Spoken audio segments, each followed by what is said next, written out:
Hola, amigos, and welcome back to Parenting 365, where calm leadership creates strong children. Hey, girls, I've shared this little entry before, but I wanted to include it again at the beginning of this episode.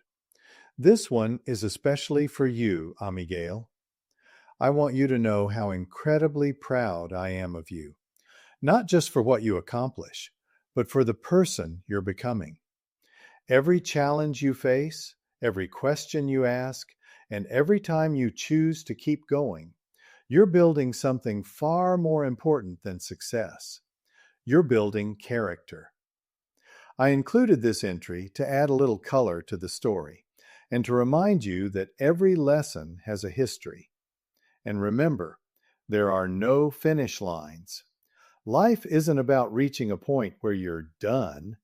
It's about continuing to learn, grow, explore, and become a little better than you were yesterday. I love you, sweetheart. Hi, Marcelo. Daddy loves you too. I have another great story to share, so let's get into this. Today was one of those days that reminded me why I love being a dad. My wife came home from 7-Eleven with my oldest daughter, and she said, "You have to hear what Amigale said." Apparently, she picked up a chocolate bar and said, "This looks organic."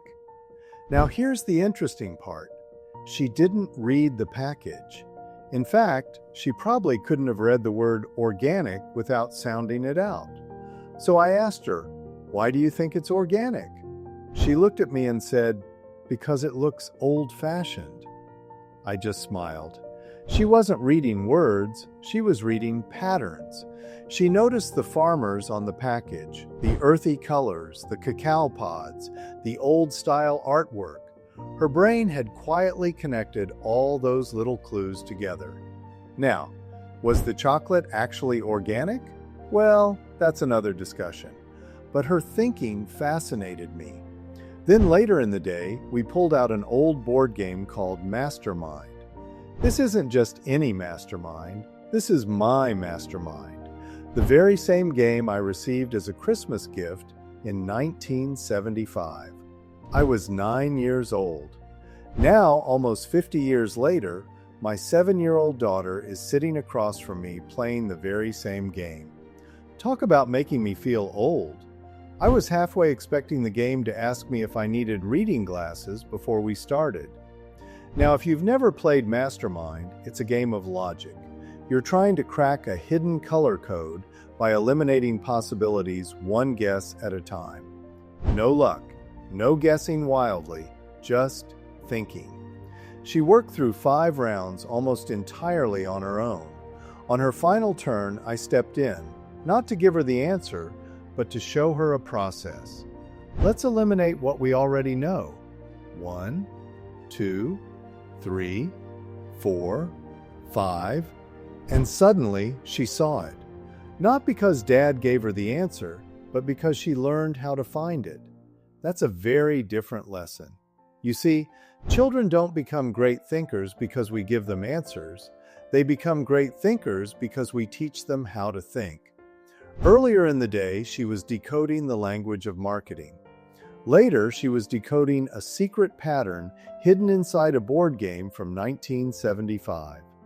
Different activities, same brain, same muscles, observation, reasoning, critical thinking. As parents, we're often worried about teaching our children what to think. History, math, science, English, those matter, but perhaps the greatest gift we can give them is teaching them how to think. Because if they know how to think, they'll spend the rest of their lives teaching themselves. And I have to admit, watching my daughter play a 50-year-old game using her own mind instead of a screen was probably more rewarding than any high score on a tablet could ever be. Sometimes the greatest technology is still sitting in an old cardboard box. I'm Steve. This is Parenting 365, and today, a chocolate wrapper and a board game reminded me that raising thinkers may be one of the greatest adventures of parenthood. If this helped you see something in your own home, subscribe to Parenting 365, because sometimes It's not about doing more as a parent. It's about becoming more consistent in what you already know. Adios, amigos. Until the next time, enjoy your journey, and I have a few more parenting tips coming soon.